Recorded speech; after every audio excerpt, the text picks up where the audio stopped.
तो hi guys all everyone, आप सबका हमारे यूट्यूब चैनल में स्वागत है।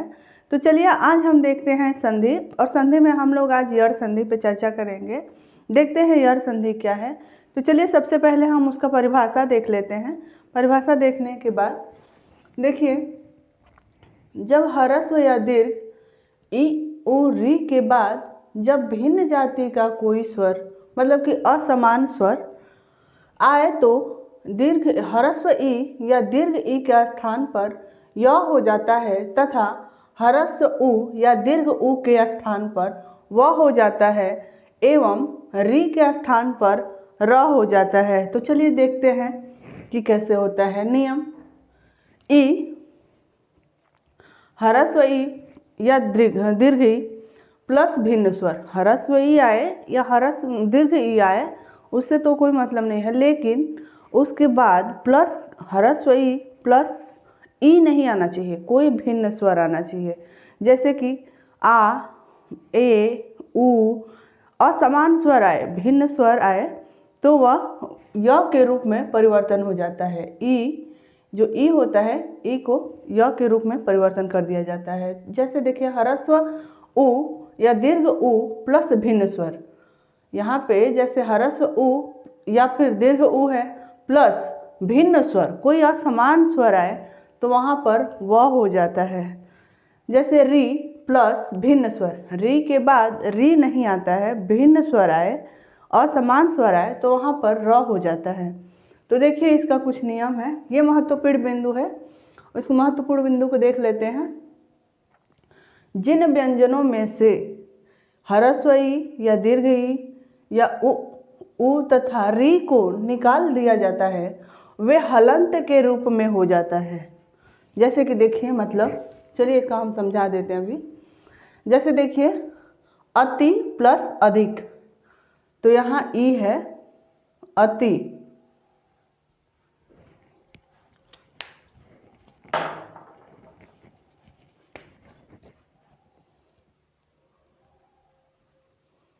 देखिए ई प्लस अ बराबर य। तो देखिए ई प्लस अ, जैसे कि ये नियम है, इस नियम पे इसको देखते हैं। जैसे देखिए, अति प्लस अधिक, तो क्या हुआ? अत्यधिक, अत्यधिक। तो देखिए ये नियम जो कह रहा है, इस नियम के अनुसार हम देखते हैं। तो देखिए ई प्लस भिन्न स्वर, तो देखिए ई प्लस अ, तो ई प्लस अ, तो ई के बाद तो कोई भिन्न स्वर आया है ना।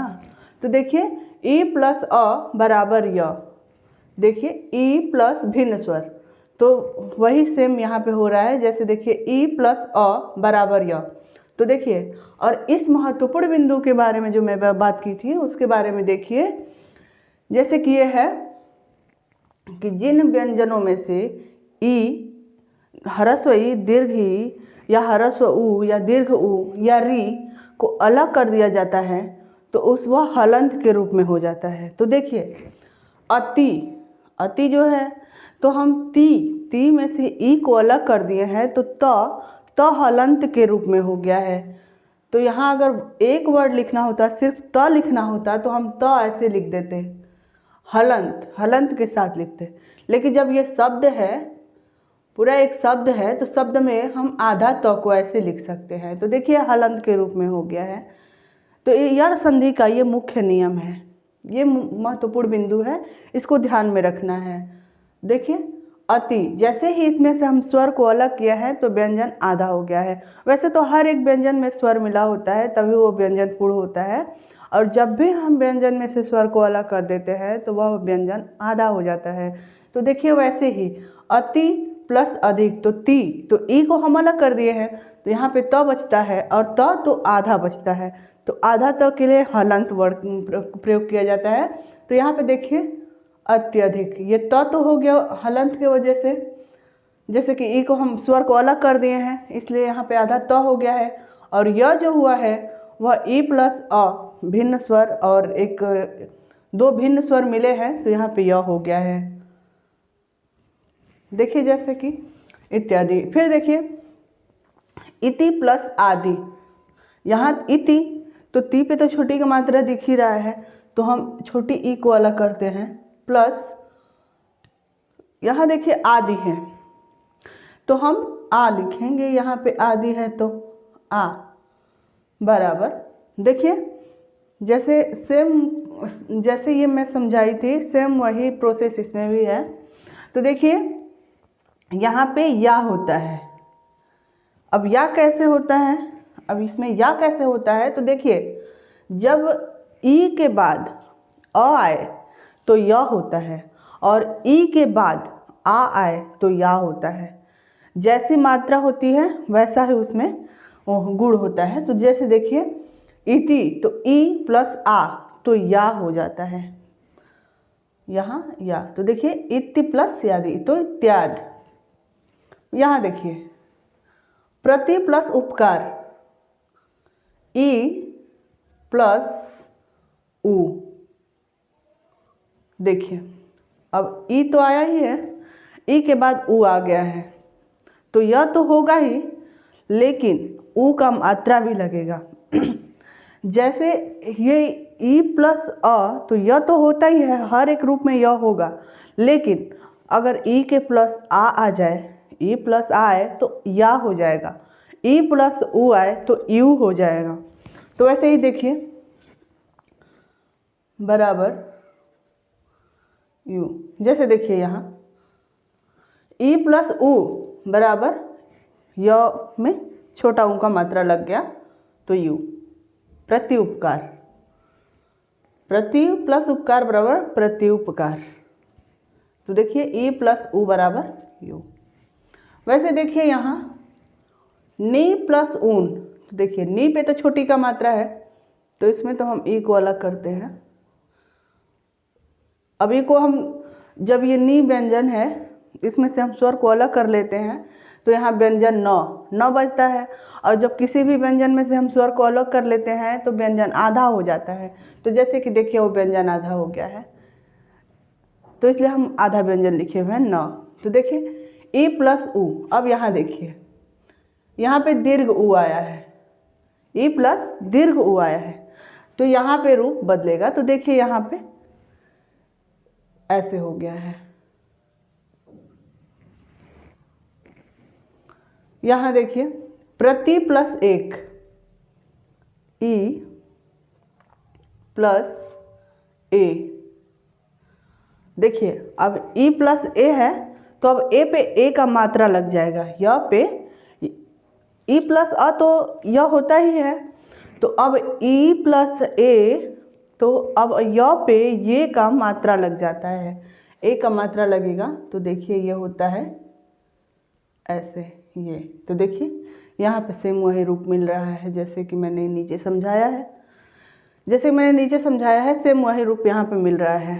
अब देखिए पहले उ आ गया, जैसे कि दूसरा एग्जाम्पल है ये, अभी तो इसका चल रहा था, अब इसका देखिए जैसे कि उ आ गया तो उ प्लस अच, तो अ हम अक्ष में था अ लेते हैं तो सु उ प्लस अ, तो उ तो है, उ के बाद तो अ तो कोई भिन्न स्वर ही है ना, अगर उ के बाद उ आए तब वो समान स्वर होता है, सेम जाति का, एक ही जाति के हैं, लेकिन अब उ के बाद अ आया तो ये भिन्न जाति का हो गया, असमान स्वर हो गया।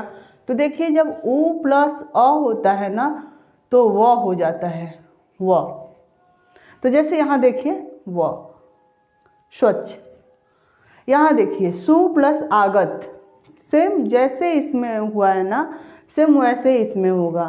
तो देखिए उ प्लस आ, जैसे इसमें देखिए ई के बाद आ रहा था तो या हो रहा था, वैसे ही इसमें अगर उ के बाद आ आएगा तो वा होगा।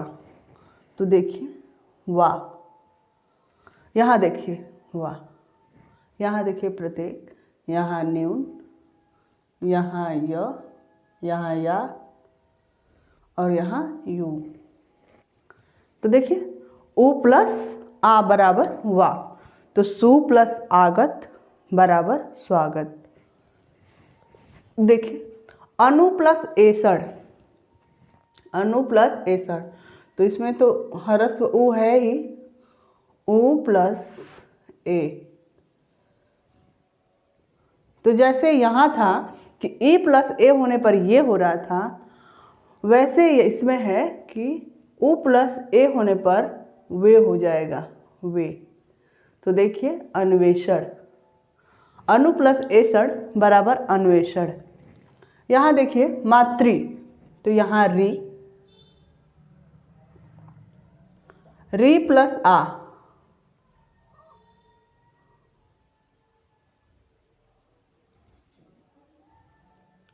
तो देखिए यहाँ री प्लस आ हुआ तो त्रा हुआ, री प्लस आ तो रा, मा त्रा ज्ञा।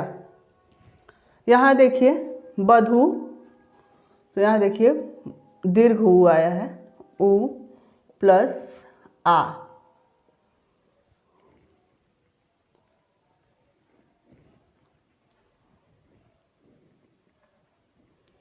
जैसे इसमें देखिए उ आया है,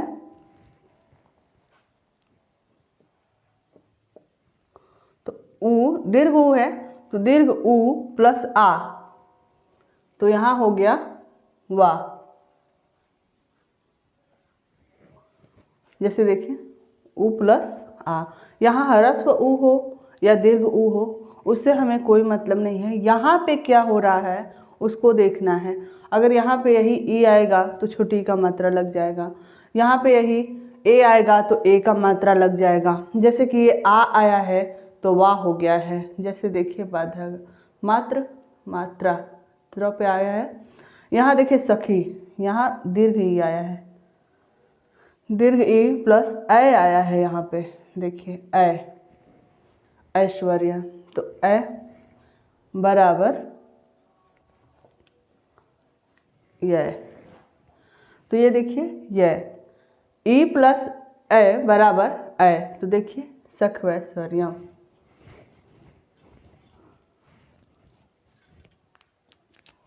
तो चलिए एक बार और देख लेते हैं इसे हम। जैसे कि देखिए एक बार इसको हम स्टार्टिंग से समझ लेते हैं। देखिए जब ह्रस्व या दीर्घ, देखिए ये तो सबसे पहले लिखने का मतलब समझ लीजिए कि जब ह्रस्व या दीर्घ दोनों लिखा जाए तो मतलब कि हम यहाँ पे ह्रस्व या दीर्घ कुछ भी रख सकते हैं, इसलिए आगे परिभाषा में ह्रस्व या दीर्घ लिखा जाए तो ये मत समझना कि सिर्फ दीर्घ या सिर्फ हर्ष ही लिखा जाएगा, ह्रस्व या दीर्घ दोनों लिखा जा सकता है।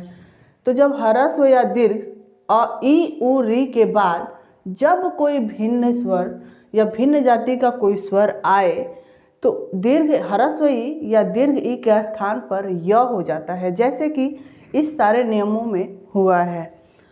तथा ह्रस्व उ या दीर्घ उ के स्थान पर व हो जाता है एवं री के स्थान पर र हो जाता है। तो देखिए जैसे कि ये नियम था, तो यही बात ध्यान में रखना है कि ई के बाद कोई भिन्न स्वर ही आए। अगर इसके परिभाषा में हम लोग लिख देंगे कि ई के बाद ई या फिर ऐसे ई के बाद ई, तो फिर वो दीर्घ स्वर संधि में चला जाएगा। तो इसलिए हर एक संधि का परिभाषा मोस्ट होता है।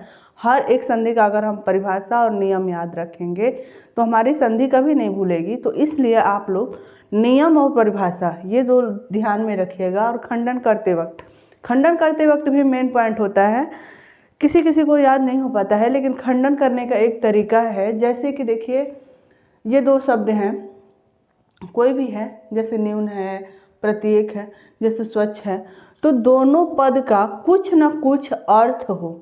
खंडन करते वक्त इतना आप लोग ध्यान रखिएगा कि दोनों शब्द में, जैसे एक शब्द है उसको हम खंडन कर रहे हैं तो दोनों शब्द का कुछ न कुछ अर्थ हो, दोनों शब्द कुछ न कुछ अर्थ सार्थक अर्थ देते हो, तभी हम खंडन कर सकते हैं। जब सार्थक अर्थ देता है तभी संधि विच्छेद हो पाता है। दोनों का सार्थक अर्थ होना बहुत ही जरूरी है। जब तक सार्थक अर्थ नहीं देता तब तक संधि नहीं होती है। संधि जब भी हम खंडन करते हैं, विच्छेद करते हैं, तो दोनों पद का कुछ न कुछ सार्थक अर्थ होता है। तो देखिए, और हाँ ये भी एक होता है, एक तो ये तरीका, दूसरा नियम ये है कि जब भी हम खंडन करें, विच्छेद करें, तो प्रथम शब्द का अंतिम वर्ण और अंतिम शब्द का प्रथम वर्ण ही जोड़ा जाता है, उसी में जो परिवर्तन हुआ होता है उसी परिवर्तन को ही हम संधि कहते हैं। तो ये ध्यान में रखने लायक बातें हैं, इसको ध्यान में रखना चाहिए। बस इतना ध्यान में रहेगा तो कभी संधि नहीं भूलेगी। तो चलिए आज के लिए इतना ही, अब कल हम अयादी संधि पर चर्चा करेंगे।